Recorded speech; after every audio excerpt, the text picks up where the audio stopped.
2월 6일 화요일 뉴스송화의 온라인 큐티를 시작하겠습니다.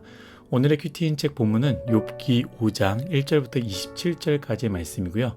제가 읽을 말씀은 8절 한 절 말씀을 읽도록 하겠습니다. 나라면 하나님을 찾겠고 내 일을 하나님께 의탁하리라. 아멘. 오늘 여러분들과 함께 잘못된 진단은 잘못된 처방으로 이어진다. 잘못된 진단은 잘못된 처방으로 이어진다라는 제목으로 큐티를 나누도록 하겠습니다. 샬롬, 오늘도 말씀으로 시작하신 여러분 주님의 이름으로 축복합니다. 어제 말씀 기억하시죠? 고난에 대한 태도, 모든 고난의 이유를 죄의 결과물로 받아들여서는 안 된다고 했습니다.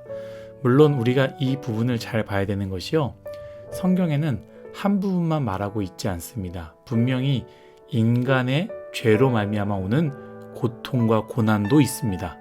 그런데 나의 잘못으로 온 고통을 하나님께서 왜 나에게 이런 고통을 주셨냐고 생각하는 태도도 잘못된 태도이지요. 예를 들어 볼까요?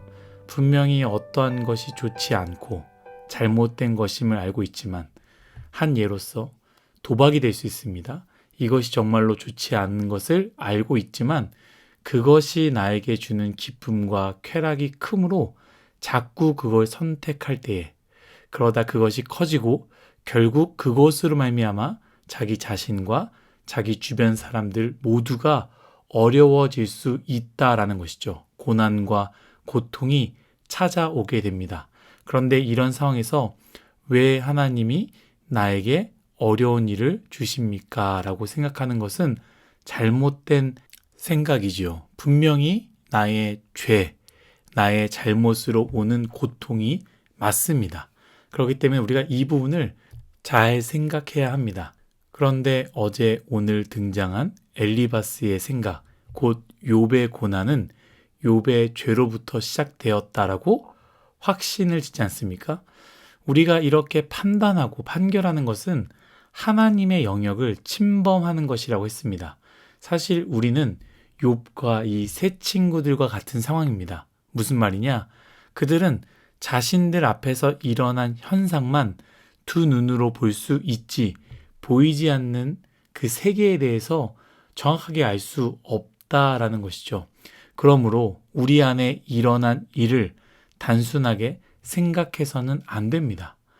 이 당시에 하나님과 사탄의 대화, 그 일들이 일어나는 것을 욥과 욥의 친구들은 알지 못하지 않았습니까? 그래서 단순하게 생각해서는 안 된다라는 것이죠. 저는 오늘 큐티의 제목을 잘못된 진단은 잘못된 처방으로 이어진다라고 정했는데요. 여러분들 중에 기억하시는 분들이 있을 것 같은데, 제가 2년 전에 허리 수술을 했습니다. 처음에는 허리 디스크인지 몰랐습니다. 농구를 하고 와서요, 허리가 아프고 다리가 참 많이 아팠습니다. 처음에는 이게 그냥 근육통인 줄 알고 있었습니다. 그래서 농구를 마무리하고 통증의학과에 가서 제 증상을 다 이야기했습니다. 의사 선생님은 MRI를 찍어서 제 허리에서 진짜로 일어나는 현상을 보지 않았고요. 그저 통증과 상황으로 판단해서요, 디스크로 인한 통증이라고 생각하지 않았고 그저 근육통이라고 결론을 내렸습니다. 그래서 저에게 디스크가 터졌음에도 불구하고 그 상황에서 그저 물리치료와 도수치료를 하게 했다라는 것이죠. 어찌 보면 그때의 도수치료가 더 저를 아프게 했던 것 같아요. 다음날 일어났는데 일어나지 못하고 기어다니기만 했고요. 결국에 다른 큰 병원으로 가서 MRI를 찍고 바로 그날 밤에 시술을 했습니다. 이처럼 엘리바스는요, 진단을 잘못 내렸습니다. MRI로 그 속에서 진짜로 일어나는 것을 보지 않고 그저 자신의 경험에 의해서만 판단 내린 것이죠. 그렇기에 그의 말과 행동은 마치 디스크가 막 터진 환자에게 자신의 경험으로 판단 내리는 것, 처방을 내리는 것처럼 도수 치료를 시킨 것과 같다라는 것이죠. 엘리바스가 이렇게 말합니다. 욥기 5장 2절 3절입니다. 분노가 미련한 자를 죽이고 시기가 어리석은 자를 멸하느니라. 내가 미련한 자가 뿌리 내리는 것을 보고 그의 집을 당장에 저주하였노라. 아멘. 공동 번역으로 하면 이렇습니다. 어리석은 자는 투덜거리다가 망하고 철없는 자는 화를 내다가 죽는다네. 나도 어리석은 자가 뿌리를 뻗어가는 것을 보기만 했네만 그의 집은 삽시간에 망하고 말았네. 무슨 말입니까? 어리석은 자는 망한다라는 것인데요.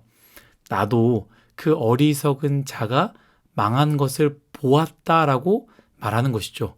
그 어리석은 자가 누구입니까? 바로 욥이죠. 욥 앞에서 직접 이렇게 이야기했다라는 것입니다. 또 6절 7절 이렇게 말합니다. 재난은 티끌에서 일어나는 것이 아니며 고생은 흙에서 나는 것이 아니니라.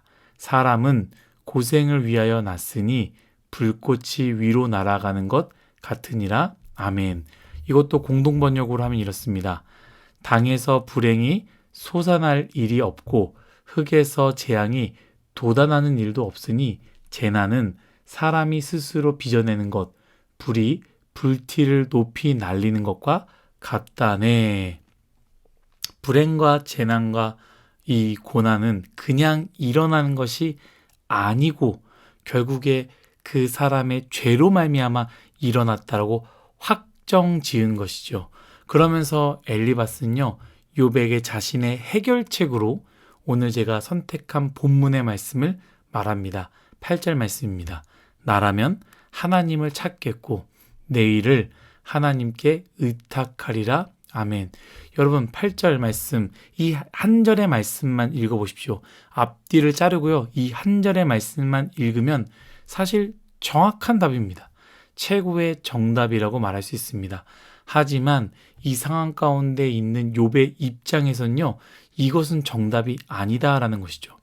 만약에 욥의 입장에서 이것이 정답이 된다면 어떻게 되는 것입니까? 첫 번째, 모든 고난은 죄 때문에 일어난 것이고, 두 번째, 모든 축복은 의로움 때문이며, 세 번째, 나는 죄로 말미암아 망했고 저 엘리바스는 의로워서 망하지 않았다라는 결론이 내려지는 것 아니겠습니까? 정답처럼 보이고 좋은 처방이 내려진 것 같지만 욥에게는 최악의 처방이 내려진 것이며 하나님에 대한, 하나님의 의로움에 대한 오해가 생기는, 욥이 망가지게 되는 그런 처방이 되는 것이죠. 여러분, 어찌 보면 엘리바스의 답만 보면 최고의 답입니다. 물리치료와 도수치료, 일반적인 사람에게는 참 좋은 것이지만 아무리 좋아도 하지 말아야 하는 사람이 있고, 여러분 스트레칭도 마찬가지입니다. 모든 사람이 해야 되는 스트레칭, 참 좋은, 아무리 많이 해도 나쁘지 않은 스트레칭도요, 하지 말아야 되는 사람이 있다라는 것이죠. 이처럼 잘못된 진단은 잘못된 처방으로 이어지고요. 잘못된 처방은 그 사람에게 더 큰 어려움을 줄 수 있다는 것을 기억해야 됩니다. 오늘 이 부분이 참 중요합니다. 여러분 주변에 보십시오. 욥과 같은 상황에 있는 사람들이 있습니까? 그들에게 하지 말아야 하는 것이요, 잘못된 진단과 그로 인해서 내리는 잘못된 처방입니다. 분명히 엘리바스의 답같이 나라면 하나님을 찾겠고 내 일을 하나님께 의탁하겠다라고 누구보다 정확하고 좋은 답을 말할 수 있지만 욥에게는 더욱더 고통을 주는 처방이었다라는 것을 여러분 기억해야 합니다. 기억합시다. 우리가 할 수 있는 것, 이 욥의 세 친구가 처음 했던 것, 제가 이야기했죠. 고난 가운데 있는 사람에게 유일하게 해줄 수 있는 것은요, 여러분 이거는 10번 기억해도 아깝지 않은 것입니다. 반드시 기억하고 또 기억하십시오. 고난 가운데, 고통 가운데 있는 사람에게 해줄 수 있는 유일한 것은 첫 번째, 함께하는 것, 두 번째, 함께 울어주는 것, 세 번째, 그 고난에 대해서 침묵하는 것입니다. 왜냐하면 우리는 하나님이 아니기 때문입니다. 우리가 하나님이 아니라는 것은 무엇입니까? 우리는 절대로 정확한 진단을 내릴 수도 없고요. 우리는 절대로 정확한 처방을 내릴 수 있는 존재가 아니다라는 것을 우리는 기억해야 됩니다. 그저 그들과 함께하고 함께 울어주며 침묵을 지켜주는 저와 여러분이 되시기를 예수님의 이름으로 축복합니다. 기도하겠습니다. 하나님, 우리는 하나님이 아닙니다. 그렇기 때문에 우리는 정확한 진단을 내릴 수도 없고 정확한 처방을 내릴 수도 없는 존재입니다. 아무리 좋은 말이라 할지라도 함부로 처방하는 미련한 짓을 하지 말게 하여 주시고 그저 그들과 함께 해주며 함께 울어주고 고통에 대해서 고난에 대해서 침묵을 지켜줄 수 있는 우리 뉴스송아이 모두가 되게 하여 주옵소서. 감사하며 예수님의 이름으로 기도드렸습니다. 아멘.